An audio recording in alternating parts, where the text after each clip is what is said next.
Kung nag-imong pagbiya, sama palabang unta sa paghudas sa dagat. Diin mga gapno dry mahisayla o mahabilin sa kabaybayunan.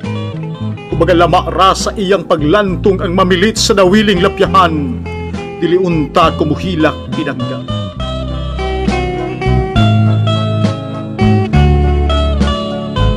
Ug kung ang imong pagbiya, ingon pa lamang unta sa pagsalop sa adlaw, nga ang mga raya ra sa kahayag ang ipanghipos sa kapudaw-pudawan, nagilaksi sa sabarang dughan sa kahaponon, dili unta ko mag-usik sa akong mga luha.